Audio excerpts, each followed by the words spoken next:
Hi, and welcome to the latest episode of History You Didn't Know But Should. I'm Ray. And I'm Chris. And today we're going to go in a slightly different direction with everything that has been going on in the past, 5 years or so. We had a global pandemic, we had a contested presidential election, January 6th. We had the 2024 election with a sudden change in candidates over the summer. We've got wildfires and all of this stuff going on. I just thought today we would look at the topic of living during historic times. And Chris, I like boring life. And life isn't boring right now. No, which is surprising to me because you also are a big fan of the circus. And so sometimes life can be um, an adventure, a three-ring circus. And so, there has been a three-ring circus if you look at it in kind of just current events and kind of what's going on. There is a lot of craziness both inside and outside the ring of politics. Yeah, there is. But at the circus, unless something goes wrong, it's always fun. Yeah, it's always fun. There's always some Listen, clowns who can until entertain. something goes wrong. Right. Until something goes wrong. And, I mean, it's kind of like I think if you observe what we have seen over the last little bit, it's kind of like the clowns in the car. They just keep coming out. You think it's going to end. You think, okay, we have reached the end of craziness, or this is there's nothing else that can happen. And yet, here we are. And I go back to that whole, I think the episode we did recently, just talking about, presidential funerals and state funerals. And we were talking about, what a great opportunity that would be because in the midst of the divisiveness, and then, we said, look at all the craziness that's going on there. And who would have thought that during that moment, not only do you have the craziness in Washington on the East Coast, but then you have the devastation and the destruction of these massive wildfires in Los Angeles, which honestly has just kind of come out of nowhere. And it is amazing to me how we are in such a technological society. We have all of these advancements, we have all of this stuff. And yet it just shows that Mother Nature cannot be controlled, cannot be stopped. And so you look at all of that and you just have to ask. I mean, because I did not have wildfires on, the bingo card either. And so we keep adding just about daily to the things that are going on. Yeah, floods in the mountains of North Carolina, wildfires in California. Both in both places you see people's livelihood just wiped out like that, lives wiped out. I was reading um, of all these celebrities, for what it's worth, who had lost their home, and one of them was John Goodman, and I was sort of sad to see that, all this devastation and people losing their homes, their lives, and just to see a face and a name that you can put with that. There's I don't know him personally, but you know who he is, you have a name and a face. Otherwise, it's very easy to just see the numbers on TV and the pictures, but you don't personalize it. When you see a name or face you recognize, that can personalize it a little more. At least for me, I think that's Yeah, and I would agree, and I would say that Mother Nature is the great equalizer yeah. because you look at the mountains of North Carolina, you look at the very exclusive places in Los Angeles. Mother Nature has come and devastated both of them, Mhm. and both of those areas. You look at the ones with all of the money in California, they don't have water to fight the fire. You know what I mean? And That's so even if amazing you to got me. all the money, you don't have the water that is necessary to be able to fight the fire. Mhm. You look at the mountains of North Carolina, doesn't have money, and you still see the struggles of people trying to get in, the government trying to get in and to fix it. So it is this great equalizer that I think should, in the midst of a president who was full of humility that was just laid to rest, it should cause the nation to just stop. And I keep asking myself, okay, when? When is it going to be enough where everybody kind of just says, all right, Mhm. kind of priorities have gotten misguided. We've lost our directive of who we are as a nation. we the people, and instead, we find ourselves confused and anxious, and it's everywhere. Tornado, hurricanes on the east, fires in the west, and a massive snowstorm in the Midwest. It's just that we are living in very unique historical times. Yeah, very, very unique times and very difficult times for a lot of people. And you mentioned the funeral of Jimmy Carter yesterday. I was watching rerun. I wasn't watching it live. The funeral there at Maranatha Baptist Church in Georgia, I guess Plains, Georgia, where he lived. And it was just amazing to me, watching the video, you had the hearse with the presidential seal on it and all that, and the soldiers and everything, and hail to the chief and all that. And then they go in, and it's just this little small country church, this little small country church, and they go in and there's a casket, and it was sort of, for me, it was like, well, just like when Queen Elizabeth died, what was it, 2 years ago? Um, this sort of humility that things like that need to create, is we get so caught up in our day to day, we get so caught up in what's going on, and we forget that's where we're all heading. And that's just so uplifting there. I had to go down that road, Yeah, but it's it so is true. uplifting, It's just sort of sobering. but I'm also I thought it was, it's interesting to see that even in the midst of this sober time and these difficult times, we are hearing stories of just everyday Americans who are rising up to the challenge of helping individuals Mhm. uh, wherever it's going. But I also see the political aspect of it, something we teach at the college, and we talk about, news media, fake news, all of these things. And, I saw a clip or a video of the governor of California who was out there inspecting the fires, and some concerned citizen who had just lost her home just ran up to him, and it's like, are you going to help? Are you going to help? And he was like, I'm talking to the president right now. I'm talking. And she said, whoa, please let me talk to him. Please, can I just talk to him? And he was like, oh, my service is not working. I have bad service. And she said, well, just show me that he was there. And he couldn't, he wouldn't. Yeah. And it just shows this, idiocracy of thinking that, you know, we are all united when it's not. It's still politics. It's still Mhm. craziness that's out there. And it was just that moment that just caused me to say, oh no, even once again, great equalizer, Mother Nature, because Mhm. if any place where you would think that the federal government or somebody's going to step in and protect these homes and protect this and that is going to be the people who have a lot of money, or actors and business people and things of that nature. So, that makes a big difference in seeing what kind of took place. But you said they don't even have water. Now, fire hazards, and can't Why even don't get they have water? Do you Uh, know? well, they just said they dropped pressure, and there was so many fires going on. There was so many houses being burned that they were unable to fully stop.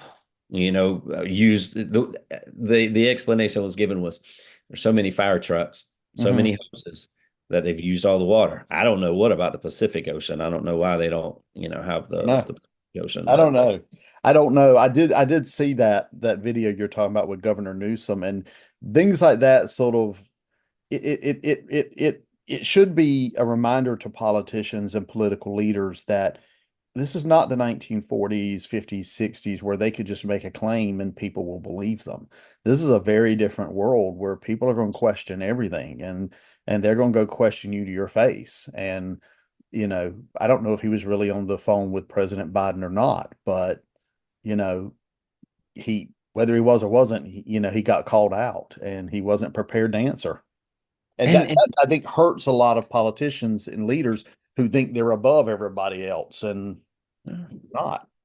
I mean, and in that moment, and I know it's probably way off this topic, but I think it just provides a lesson in humanity. I mean, if you're not talking to the president, well, just say I'm going to go talk to him, or whatever. But don't play don't play the game. Just Just do just it. recognize. I mean, there is a person who is hurting, and just try to help them. And I think that we are in this game. It was funny to kind of read. You mentioned the funeral of Carter, and you know, living in weird historic times. You had at that funeral, you had all of the living presidents Mhm. that were there, and you have I think probably I saw Dan Quayle as a Yeah. vice president was there, Al Gore vice president was there, Mike Pence was in the same room of Donald Mhm. Trump, which I think was probably the first time they had probably laid eyes on each other. You have Clinton and his wife Hillary.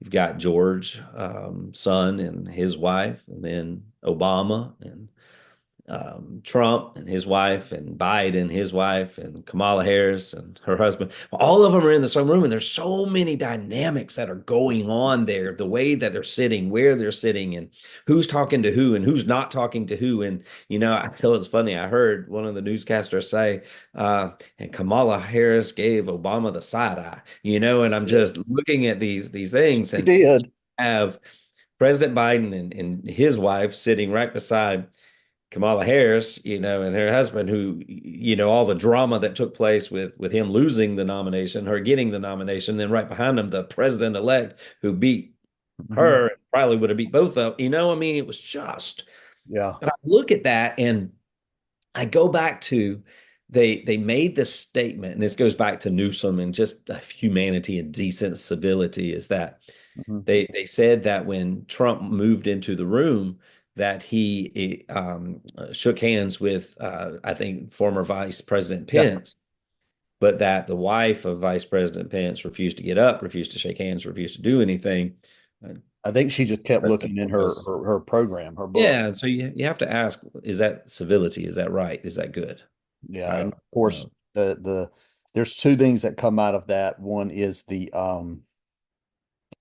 you mentioned the Kamala Harris sort of rolling, well, take huffing, I guess you could say, huffing and puffing at Obama and Trump. But there's Obama and Trump sitting on the end there, just talking and talking and laughing and talking, and it's like I want to know what they are saying. It's like what are they talking about? I mean, these two people Well, who, Trump has accused Barack Obama of about everything under the sun, from spying on his administration and doing all sorts of stuff. And Obama has, said some bad things about Trump too. But there they are sitting in the church there, just chucking it up. And it's like, and laughing and what are they, laughing with each other. yeah, what in the world are y'all talking about? But now go back to this and be what it may. Yeah. Those two individuals who did exactly what you were saying, laughing, shaking hands, talking to one another. So put that image and then the image of kind of how the former vice president's wife Yeah. snubbed Hmm. president. Two right there in that moment Hmm. is a perfect illustration of how we should be as Americans, Hmm. but how we're acting as Americans. Yeah. And I think, I mean, there's a lesson there in that brief 30-second clip. There is a lesson. And by the way, just in case viewers might be confused, the lesson that I'm saying is we need to be more like Obama and Trump and less like Yeah. it's his Well, wife. one of the things I thought about when I saw that was, okay, you've got America's divided, a closely divided nation. You look at the past three presidential elections and see it. Look at Congress, the makeup of the House, the makeup of the Senate, very divided country. But you look at these two men, Barack Obama and Donald Trump, they're at the center of the storm, so to speak. Everybody's out there arguing and fighting and fussing, and there they are sitting in a church laughing and talking together. Is like that to me, it's like there's a message there somewhere about what, there's a Def Leppard song, and you knew eventually, or 200 some episodes into this podcast, and I don't think I've mentioned Def Leppard yet, but you knew it happened eventually. There's a song called Gods of War, and there's a line in there, what are we fighting for? And I think there's an element of that when I look at Obama and Trump sitting there laughing and talking, and I wonder, yet their followers are out there fighting each other, verbally, And it's, so I kind of I look, we're talking about living in, weird, different, very strange, unique yeah. historical times. And I think that there's there's three things that I would take away right now, and I've shared this with some others, and these are the three things that I would share that what we need to do as Americans right now. And I think the first thing that we need to do is we need to stand firm in our belief as to who we are, and that we need to remember that we are Americans. We're not a ethnic American. We're not a educated American. We're not a we are an American. That's who we are. That we are these United States of America, and that we need to stand firm in our identity, and we need to stand firm in our values. And I think after we understand that, I think the next thing, that we really need to do is we need to be people who are willing to sacrifice, that we need to help one another. We need to comfort one another. We need to encourage one another. We need to love one another. And then the final thing is that we need, not only should we stand firm, not only should we be willing to sacrifice, but we have to be resolved in our faith that the leaders of our country are going to do the right thing, whether that's in our country, it's our state, our community, that we're going to do the right thing, but that we need to exhibit what the right thing is. And that is that we need to practice what we preach, And so I think those are things that, as I look at all that's going on, Obama and Trump had it right. Hmm. They had it right. And there's a lesson there. Hmm. And I think that lesson is they stand firm in their different views, Democrat, Republican, right? But they Hmm. sacrifice for the good of the country. We put aside our differences. We shake hands, we laugh, we cut up. We're going to make this work. We're going to do things. We're making it visible for Americans. God bless whoever decided for those two to sit beside each other. I mean, just the way that it all works out. I mean, it's like a made for TV moment. I mean, it's kind of like Trump might have organized it because he's all about that whole, you Yeah. know, image kind of thing. But he was the better man yesterday. Obama was the better man yesterday in that particular moment. So I say, job well done. Yeah. I mean, and I've always liked the relationship between George W. Bush, his father, George H.W. Bush, Bill Clinton, those three. And then in latter years, it sort of included Barack Obama and, of course, the famous photos and video of George W. Bush and Michelle Obama. I like the dynamic that those people have developed. They've worked together, when George W. Bush was president on two different occasions, both Haiti and I think Indonesia.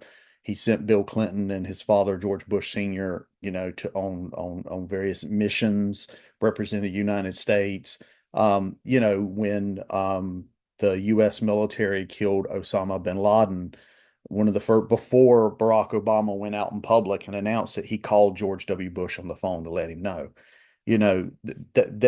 That yes, they have differences. Yes, those differences are significant, but at the same time, they're able to be just humans. They're able to be, like you said, just regular people who are just putting being decent people ahead of being president or being a politician. And I think that that's definitely what's needed today. And I think it's so tragic when I see families and friendships divided over politics. That's such a sad thing to see.